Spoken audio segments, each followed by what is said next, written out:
लालबागच्या राजाचं विसर्जनही होणार आहे। गिरगाव चौपाटीवर अजूनही मोठमोठे गणपती जे आहेत ते गिरगाव चौपाटीवर आता दाखल झालेले आहेत। अजूनही विसर्जन मिरवणुका ज्या आहेत त्या सुरूच आहेत। विविध रंगातले विविध रूपातले हे गणपती या ठिकाणी दाखल झालेले आहेत। लालबागचा राजा देखील गिरगाव चौपाटीवर सध्या दाखल झालेला आहे।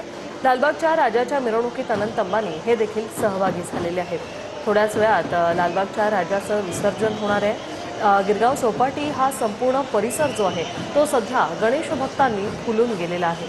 जिथे तिथे आपल्या लाडक्या बाप्पाला निरोप देण्यासाठी सर्वच जण एकवटलेले आहेत। ड्रोन दृश्य आपण दुसऱ्या स्क्रीनमध्ये पाहतोय। कशा प्रकारे संपूर्ण गिरगाव चौपाटी परिसरात आपले लाडके गणराय आणि त्यांचे भक्त हे जमा झालेले आहेत। लालबागचा राजा देखील सध्या गिरगाव चौपाटीवर दाखल झालेला आहे। काल 12:30 वाजता लालबागचा राजा मंडपातून निघाला।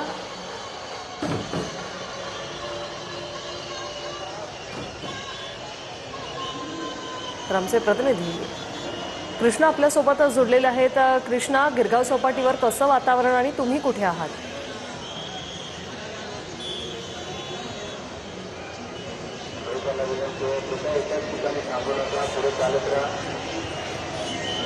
आपण पाहतो की लालबागचा राजा विसर्जनासाठी मुंबईच्या गिरगाव चौपाटीवरती पोहोचलेला आहे आणि हजारो गणेश भक्त अजूनही गिरगाव चौपाटीवरती गर्दीमध्ये आपल्याला पाहायला मिळत आहेत। तर दुसरीकडे मुंबईतले मानाची आणि सार्वजनिक जे गणपती आहेत ते सुद्धा विसर्जनासाठी अजून सुद्धा गिरगाव चौपाटीवरती आहेत। सगळीकडे गणेश भक्तांची मोठी गर्दी आहे आणि होड्यांच्या माध्यमातून आपल्या लाडक्या बाप्पाला निरोप देण्यासाठी सुद्धा अनेक गणेश भक्त जे आहेत ते आता सज्ज झालेले आहेत। मात्र उत्सुकता आहे ती म्हणजे लालबागच्या राजाच्या विसर्जनाची, कारण यंदा लालबागच्या राजाचं विसर्जन थोडंसं वेगळ्या पद्धतीने होणार आहे। कारण दरवर्षीचा जो काही तराफा लालबागच्या राजाचा होता तो यंदा बदलून एक वेगळा तराफा हा स्वयंचलित बनवण्यात आलेला आहे। खास गुजरातहून या तराफाचं जे काही बनवून घेण्यात आलेलं आहे आणि त्याच तराफ्यावरून यंदा हे विसर्जन केलं जाणार आहे।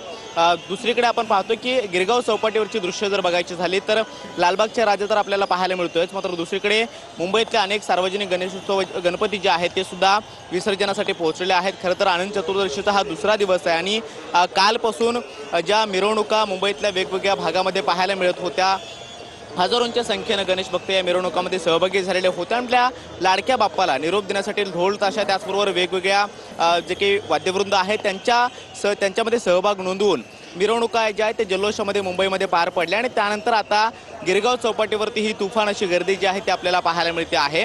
लालबागच्या राजासाठी यंदा विशेष ही विसर्जनाची तयारी जी आहे ती सुद्धा करण्यात आलेली आहे। आपल्या बाप्पाला निरोप देण्यासाठी जे आहेत ते मोठ्या प्रमाणामध्ये गणेश भक्त जे आहेत ते सुद्धा या ठिकाणी जमल्याचं पाहायला मिळतं आणि लालबागचा राजा आपण पाहतो की हळूहळू त्या तराफ्याच्या दिशेनं जो आहे तो सरकताना पाहायला मिळतो आहे। थोड्याच वेळामध्ये लालबागच्या राजाची जी शेवटची आरती चौपाटीवरती पार पडते ती आरती इथे होईल आणि त्यानंतर तराफ्यावरती लालबागच्या राजाची मूर्ती चढवली जाईल आणि त्यानंतर खोल समुद्रात जाऊन या बाप्पाचं विसर्जन केलं जाईल। जवळपास 8 वाजलेले आहेत आणि आपण पाहतो की जवळपास 18 ते 20 तासांच्या या मिरवणुकीनंतर लालबागच्या राजाला निरोप दिला जातोय। तर दुसरीकडे इतरही अनेक मंडळांचे जे सार्वजनिक गणपती आहेत ते सुद्धा विसर्जनासाठी या ठिकाणी मोठ्या प्रमाणामध्ये आहेत आणि मूर्त्यांचं विसर्जन हे वेगवेगळ्या गणेश मंडळांच्या माध्यमातून केलं जात आहे। संपूर्ण या परिसरामध्ये गस्तीसाठी मुंबई पोलीस तर सज्ज आहेतच, ड्रोनच्या माध्यमातून सगळ्या दृश्यांवरती लक्ष ठेवलं जाते, सगळ्या गणेश भक्तांवरती लक्ष ठेवलं जाते। दुसरीकडे कुठलाही अनुचित प्रकार होऊ नये यासाठी लाईफ गार्ड जे आहेत किंवा मुंबई महानगरपालिकेची आपत्ती व्यवस्थापन टीम जी आहे ती सुद्धा पूर्णपणे सतर्क आहे आणि दृश्यामध्ये आपण पाहतोय लालबागचा राजा हा या तराफ्याच्या दिशेनं जो आहे तो हळूहळू पुढे येताना पाहायला मिळतो आहे। जवळपास 18 ते 20 तास ही मिरवणूक चालली आणि त्यानंतर काल आपण पाहिलं, कालचा जर घटनाक्रम बघितला तर जवळपास 11:30 ते 12च्या दरम्यान लालबागचा राजाचं जे काही मंडपातून मुख्य मेन गेटमधून ही मूर्ती बाहेर आलेली होती आणि त्यानंतर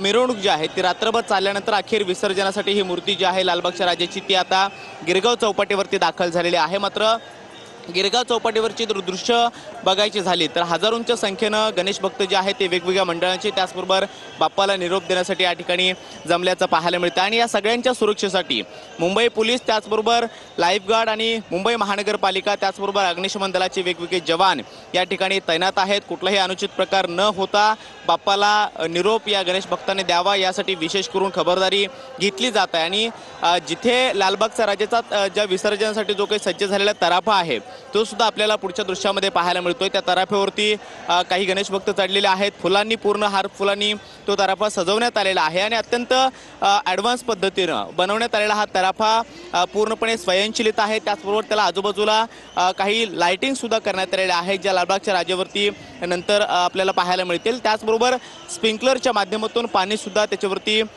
उडेल, हे सुद्धा आपल्याला ती दृश्य जी आहे ती सुद्धा नंतर आपल्याला पाहायला मिळतील। मात्र यंदा ही खास सोय लालबागच्या राजा सार्वजनिक गणेशोत्सव मंडळाच्या वतीनं करण्यात आलेली आहे, कारण दरवर्षी एक छोटा तराफा लालबागच्या राजाचा असतो आणि त्याच तराफाच्या माध्यमातून लालबागच्या राजाचं खोल समुद्र जाऊन विसर्जन केलं जातं। मात्र ज्या काही छोट्या मोठ्या अडचणी येत होत्या त्या पाहता त्या टाळण्यासाठी यंदा हा विशेष स्वयंचलित तराफा जो आहे तो खास गुजरातहून या मंडळानं बनवून घेतलेला आहे आणि त्या तराफ्यावरती थोड्याच वेळामध्ये लालबागच्या राजाची मूर्ती जी आहे ती तिथे ठेवली जाईल आणि त्यानंतर विसर्जनासाठी मार्गस्थ होईल। मात्र शेवटची आरती जी आहे ती जी आहे ती थोड्या वेळामध्ये पाहायला मिळणार आहे। मात्र लालबागच्या राजाच्या व्यतिरिक्त इतरही सार्वजनिक गणेशोत्सव मंडळाचे गणपती जे आहेत, मुंबईतले मानाचे गणपती आहेत, ते सुद्धा गिरगाव चौपाटीवरती मोठ्या संख्येनं अजून सुद्धा विसर्जनासाठी पोहोचल्याचं पाहायला मिळते। अजून सुद्धा काही मिरवणुका सुरू आहेत आणि गणपती हळूहळू गिरगाव चौपाटीवरती येताना पाहायला मिळत आहेत। मात्र गर्दी जी आहे ती कालपासून गिरगाव चौपाटीवरती आपल्याला पाहायला मिळते। संपूर्ण गिरगाव चौपाटीचा हा परिसर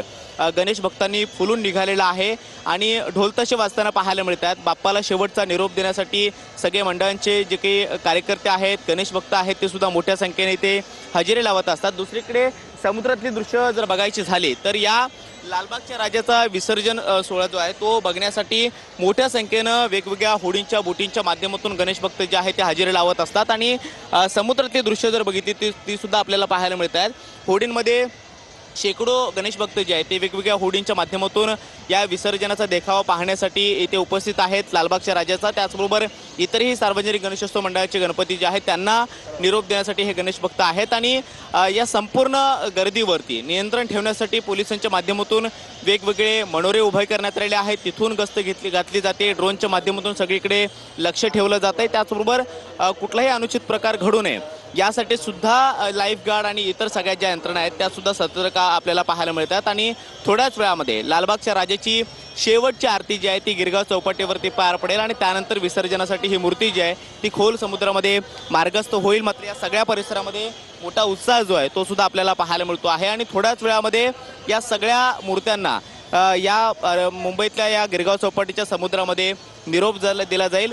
जड अंतकरणानं खरं तर कालपासून या सगळ्या मिरवणुका गणेश भक्तांच्या आपल्याला पाहायला मिळतात आणि अखेर लालबागच्या राजाची विसर्जन मिरवणूक जी आहे ती आता गिरगाव चौपाटीवरती पोहोचली आणि शेवटची आरती जी आहे ती काही वेळामध्ये आपल्याला पाहायला मिळणार आहे। वृषाली पाहतोय गिरगाव चौपाटीवरची ही दृश्य थोड्याच वेळात चौपाटीवर दाखल झालेलं आहे। लालबागच्या राजाला थोड्याच वेळात या तराफ्यावर बसवून आत समुद्रात नेलं जाणार आहे। गिरगाव चौपाटीवर दरवर्षी उसळणारा हा भक्तिसागर आणि ही शान कुणाची, लालबागच्या राजाची अशा जयघोषाने दुमदुमणारा समुद्रकिनारा आणि लाखो भाविकांच्या हृदयात साठवलेले हे क्षण, खरं तर ही दोन्ही दृश्य आपण जी पाहतोय या पारंपरिक दृश्याला यंदा एक वेगळीच जोड मिळणार आहे। कारण लालबागच्या राजा हा विसर्जनासाठी खास तयार केलेला अत्याधुनिक मोटराइज तराफा यंदा प्रथमच राजाची पालखी घेऊन समुद्रात उतरणार आहे। सध्या लालबागच्या राजाची आता थोड्याच वेळात आरती होणार आहे आणि त्यानंतर लालबागच्या राजाला या मोटराइज्ड तराफ्यावर बसवून खोल समुद्रात नेलं जाणार आहे। श्री गणेशाला निरोप देताना आतापर्यंत भाविक श्रींच्या मूर्तीवर हाताने समुद्रजल शिंपडत असतात, परंतु यंदा हेच समुद्रजल स्वयंचलित पद्धतीने मूर्तीवर बरसणार आहे। या भक्तिमय क्षणांना अत्याधुनिकतेचा नवा परिणाम मिळाल्याचं हे दृश्य यंदाच्या या विसर्जनाचं आकर्षण ठरणार आहे। विसर्जन मिरवणुकीसाठीचा राजाचा विशेष रथ देखील हा तितकाच अद्ययावत आहे। बाहेरून एकच दिसणारी ही ट्रॉली प्रत्यक्षात खरं तर 3 ट्रॉलींची मिळून बनलेली आहे। यामुळे प्रचंड गर्दीमध्येही ही मूर्ती अगदी सहज आणि सुरक्षितपणे हलवणं शक्य होणार आहे।